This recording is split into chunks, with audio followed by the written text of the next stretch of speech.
ইতিহাসে এই প্রথম কোন ব্যাটসম্যান কিন্তু এত তাড়াতাড়ি তার নাম চারিদিকে ছড়াতে পারেনি। সেই কাজটা কিন্তু করে দিয়েছে এই সাম কন্টাস। ইন্ডিয়া এবং অস্ট্রেলিয়ার 4 নাম্বার টেস্টে এই ব্যাটসম্যানের প্রথম অভিষেক হয়। সেই অভিষেক ম্যাচে কিন্তু একজনের রেকর্ড ভেঙে দেয় এবং নিজের রেকর্ড কিন্তু গড়ে তোলে এবং তার সাথে তার নাম চারিদিকে ছড়িয়ে পড়ে।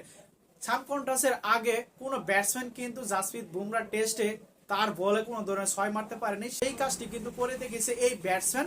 সেই দিন বুমরার বলে কিন্তু 2টা 6 মারে এবং বুমরার ইতিহাস কিন্তু ভেঙে দেয়। 4483 বলের পর কিন্তু বুমরা 2টা ছক্কা খায় এই ব্যাটসম্যানের মাধ্যমে, সাম কন্টাসের মাধ্যমে।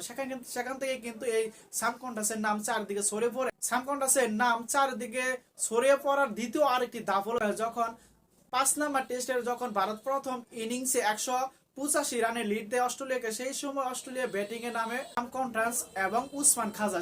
সেই সময় কিন্তু সাম কন্টাসের সাথে বুমরার একটা বাক বিতর্ক হয়। সেই বাক বিতর্কের পরে যখন বুমরা প্রথম উইকেট নেই উসমান খাজার, সেই সময় কিন্তু বিরল একটা ঘটনা ঘটে এই দুই বোলিং আর ব্যাটসম্যানের কাছে। যখন ব্যাটসম্যান উইকেটটা নেওয়া হয় তখন দলের সব প্লেয়ার কিন্তু একটা আগ্রাসী মনোভাব নিয়ে কিন্তু এই সাম কন্টাসের দিকে তেড়ে আসে এবং সেখান থেকে কিন্তু সাম কন্টাসের নাম কিন্তু আরো চারিদিকে ছড়িয়ে পড়ে।